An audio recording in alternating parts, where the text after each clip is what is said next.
यदि आप ब्रह्मचर्य नहीं हैं तो आप में स्वाभाविक ये कमियां जागृत होंगी जो अध्यात्म में चलने ही नहीं देंगी।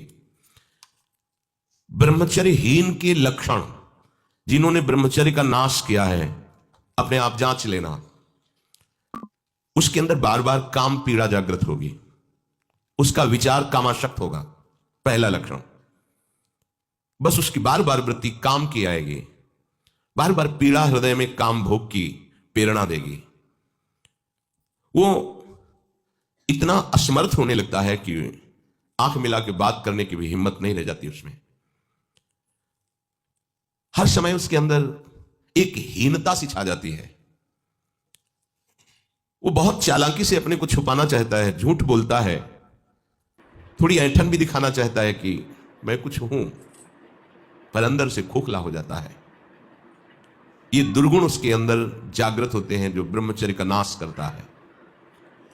उसके चेहरे में प्रसन्नता कभी झलक ही नहीं सकती, दुखी व उदास, जो ब्रह्मचर्य का नाश करता है। देखने से इस बदसूरत नजर आने लगेगा, चाहे जितना गोरा हो, चाहे जितना ऊपर से चिकनाट लगाए हो, लेकिन उसके कपोल और नेत्र बदसूरत होंगे। चिकनाहट से मतलब नहीं है, एक आकर्षण होता है भागवतिक, वो उसमें नहीं होगा। स्वभाव बड़ा ही रुक्ष होगा, कड़ुआ होगा, बहुत ही हल्के स्वभाव का आदमी होगा। विश्वसनीय तो हो ही नहीं सकता, कामी पुरुष विश्वसनीय नहीं होता। वो कभी भी बदल सकता है, उसमें क्षमता नहीं है एक बात पर टिके रहने की। वो कसम खाए तो भी बहुत शीघ्र अपनी कसम तोड़ देगा। स्वभाव में कभी उसकी प्रसन्नता नहीं होगी, स्वभाव उसका चिड़चिड़ा बन जाएगा।